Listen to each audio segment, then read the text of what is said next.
আওয়ামী লীগের রাজনীতিও এখন আওয়ামী লীগের টাকায় চলে, বিএনপির রাজনীতিও এখন আওয়ামী লীগের টাকায় চলে। এই ব্যর্থতা আসিফ নজরুল স্যারেরও ব্যর্থতা। আমরা ওনার কাছে জানতে চাই, আপনাদেরকে মাথায় রাখতে হবে, আওয়ামী লীগ যে নির্বাচন পদ্ধতি বানিয়ে গিয়েছে, এই নির্বাচন পদ্ধতির খেলার মাঠটা শুধুমাত্র আওয়ামী লীগ যেন খেলতে পারে সেই উপযোগী করে সেই মাঠটা বানানো হয়েছে। জাপা ভারত থেকে মিটিং করে এসে বলতো যে এবার আমরা সরকারি দল হব নাকি বিরোধী দল হব, এটা আপার সাথে কথা বলে আমরা সিদ্ধান্ত নিব। আওয়ামী লীগের বিচার, খুনিদের বিচার ছাড়া আপনারা যদি মনে করে থাকেন অন্তর্বর্তীকালীন সরকারের উপদেষ্টারা বিচার ছাড়া আপনাদের অন্য কোনো বড় সংস্কার রয়েছেন, তাহলে আপনারা ভুলের মধ্যে রয়েছেন। আমি অনেকগুলো ব্যর্থতার লিস্ট নিয়ে আমি আপনাদের সামনে এসে দাঁড়িয়েছি। অনেকগুলো ব্যর্থতা, ফেইলিওর জুলাইয়ের পরে। আমাদের এক নম্বর ফেইলিওর হচ্ছে যখন একজন শহীদের স্ত্রী আমার কাছে এসছেন, এসে যখন উনি বলছেন বারবার যে আমার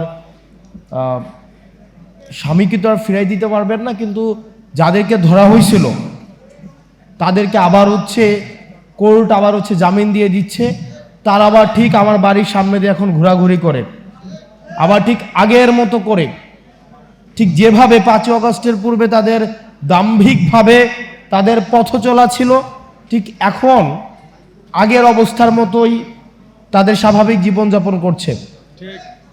5 আগস্টের পূর্বের আওয়ামী লীগ যেভাবে স্বাভাবিক অবস্থায় জীবনযাপন করত, এখন এসেও স্বাভাবিক অবস্থায় জীবনযাপন করে। এটা আমাদের ব্যর্থতা।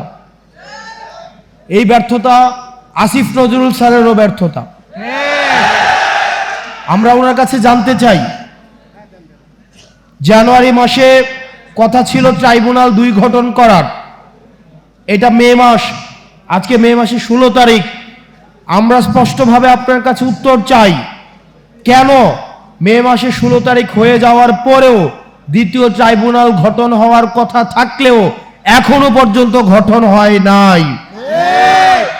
আমরা আপনার কাছে জানতে চাই, কারা এই হত্যাকাণ্ডের সাথে জড়িত যে আসামিরা রয়েছে, তারা যখন কোর্টে যায় কোন কোন বিচারক তাদেরকে জামিন দিয়ে দেয়, কারা তারা, এবং এসবের পিছনে কাদের ইন্ধন রয়েছে, সেগুলোকে আপনি আমাদের সামনে প্রকাশ করুন। আপনি বারবার বলেন যে আপনাকে ভিলেন বানানো হচ্ছে, আপনি বারবার বলেন যে আপনাকে মিসআন্ডারস্টুড করা হচ্ছে। তাহলে যে সত্য ঘটনা, আপনাকে যদি কেউ কাজ করতে না দেয়, আপনাকে যদি কাজ করতে কেউ বাধা দেয়, বা আপনাকে কাজ করতে কেউ যদি কোনো ধরনের প্রেসারে রাখে, সেটা আপনি জাতির সামনে উপস্থাপন করুন। আমরা স্পষ্ট করতে চাই, আওয়ামী লীগের বিচার, খুনিদের বিচার ছাড়া আপনারা যদি মনে করে থাকেন অন্তর্বর্তীকালীন সরকারের উপদেষ্টারা বিচার ছাড়া আপনাদের অন্য কোনো বড় সংস্কার রয়েছেন, তাহলে আপনারা ভুলের মধ্যে রয়েছেন। খুনিদের বিচার হচ্ছে এই অন্তর্বর্তীকালীন সরকারের উপদেষ্টাদের প্রধান এবং প্রথম সংস্কার। আমরা এই সংস্কারটিকে প্রথমেই দেখতে চাই। এই পাশ থেকে একটা স্লোগান আসছে, আমি এই স্লোগানটার বিরোধিতা জানাই। নির্বাচন না সংস্কার, এই স্লোগানটা সমস্যাজনক স্লোগান। কারণ এই স্লোগানের মধ্য দিয়ে মনে হয় যে আমরা হয় নির্বাচন চাই, না হয় সংস্কার চাই। বিষয়টা এমন না, আমরা দুইটাই চাই। তবে তবে তবে আমরা চাই বিচার হবে, সংস্কার হবে।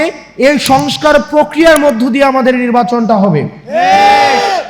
এখানে আমাদের অভিজ্ঞ রাজনীতিবিদ যারা আছেন, অভিজ্ঞ যারা দীর্ঘ 17-18 বছর ধরে যারা নির্যাতন নিপীড়নের শিকার হয়েছেন, আমার পরিবারে অনেক মানুষ রয়েছেন 17-18 বছর ধরে আমরা তাদেরকে বাসায় আসতে দেখি নাই। আমার নানা আছেন এখানে, দীর্ঘদিন ধরে বিএনপি রাজনীতি করছেন, আমরা দেখেছি যে পালিয়ে পালিয়ে দীর্ঘ সময় বেড়াতে হয়েছে। আপনাদেরকে মাথায় রাখতে হবে, আওয়ামী লীগ যে নির্বাচন পদ্ধতি বানিয়ে গিয়েছে, এই নির্বাচন পদ্ধতির খেলার মাঠটা শুধুমাত্র আওয়ামী লীগ যেন খেলতে পারে সেই উপযোগী করে সেই মাঠটা বানানো হয়েছে। সেখানে আপনি খেলতে পারবেন না। আপনি আগে সেই মাঠের সংস্কার চাইতে হবে, নির্বাচন পদ্ধতি সংস্কার চাইতে হবে। আপনারা কি অস্বীকার করতে পারবেন যে এই পদ্ধতির নির্বাচন হয় সেইখানে একটা ওসি সেখানে নির্বাচন করে দেয়, একটা এসপি নির্বাচন করে দেয়, একটা ইউনো নির্বাচন করে দেয়? তাহলে একই পদ্ধতির যদি আপনার নির্বাচন ব্যবস্থা থাকে তাহলে এই নির্বাচন এই 5 আগস্টের পরে প্রপার ডেমোক্রেটিক ট্রান্সফরমেশন এই নির্বাচন কমিশনের মধ্য দিয়ে সম্ভব নয়। সেই কারণে আমরা আপনাদেরও সহায়তা চাই, যাতে করে আমাদের একটা যেন প্রপার গ্রহণযোগ্য ফ্রি ফেয়ার এন্ড পার্টিসিপেটের একটা নির্বাচন হয়। সেটার জন্য নির্বাচন কমিশনের সংস্কার নিয়েও আপনারা কথা বলেন। দুঃখজনক বিষয়, আপনারা জানবেন নির্বাচন কমিশন থেকে বলা হয়েছে, আমরা আমাদের থেকে এটা প্রস্তাবনা দিয়েছিলাম, যারা ফেরারি আসামি আছে, যারা গণহত্যার আসামি আছে, তারা যদি নির্বাচনে অংশগ্রহণ করতে চায় তাহলে তারা সশরীরে এসে তারা পেপার সাবমিট করতে হবে। আপনারা জানেন নির্বাচন কমিশন সেটার বিরোধিতা জানিয়েছে। আমরা নির্বাচন কমিশনের কাছে জানতে চাই যে আপনারা কাদের পারপাস সার্ভ করছেন। দূষররা যদি নির্বাচনে অংশগ্রহণ করতে চায় তারা সশরীরে এসে তাহলে নির্বাচন কমিশনে তাদের পেপার সাবমিট করতে হবে। এটাতে সমস্যা কোথায়? এটাতে সমস্যা কোথায়? আমরা চাই এই কাঠামো পরিবর্তনের মধ্য দিয়ে আমরা চাই আসিফ নজরুল স্যার থেকে শুরু করে, স্যার আমরা আপনার উপরে ভরসা রেখেছি, আপনি দীর্ঘ সময় ভোকাল ছিলেন, শিক্ষার্থীদের পাশে ছিলেন। আমরা বিশ্বাস করতে চাই আপনি শিক্ষার্থীদের আস্থা, আশা, আকাঙ্ক্ষার আপনি যথাযথ মর্যাদা দিবেন।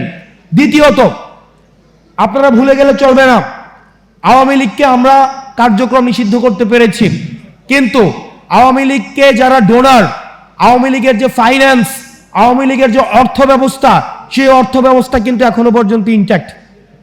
আমি যেহেতু কুমিল্লাতে আছি, কুমিল্লার অনেক উপজেলা রয়েছে, সেই উপজেলার আওয়ামী লীগের রাজনীতিও এখন আওয়ামী লীগের টাকায় চলে, বিএনপির রাজনীতিও এখন আওয়ামী লীগের টাকায় চলে। এখানে বিএনপির আপনারা যারা রয়েছেন, আপনারা আমাদেরকে শত্রু জ্ঞান করেন না, এটা আমি আপনাদের ভালোর জন্য বলছি। যে কুমিল্লার অনেক উপজেলা রয়েছে যেখানের সব দলের রাজনীতি এখন আওয়ামী লীগের টাকার কাছে বিক্রি হয়ে গিয়েছে। তাই অন্তর্বর্তীকালীন সরকারের কাছে বলতে চাই, এই আওয়ামী লীগের অর্থনৈতিক কাঠামোকে আপনি ইনট্যাক্ট রেখে আপনি কখনোই সংস্কার কার্যক্রম এবং নির্বাচন কার্যক্রম আপনি যথাযথভাবে ঠিক করতে পারবেন না। এবং বিএনপির নেতাকর্মী, ত্যাগী নেতাকর্মীরা এখানে যারা রয়েছেন, আপনারা কি অস্বীকার করতে পারবেন আওয়ামী লীগের যে পরিমাণ টাকা তাদের রয়েছে অবৈধ উপায়ে ইনকাম করা, আপনাকে ফেয়ার ইলেকশনে আপনি সেখানে যথাযথভাবে আপনি কম্পিট করতে পারবেন?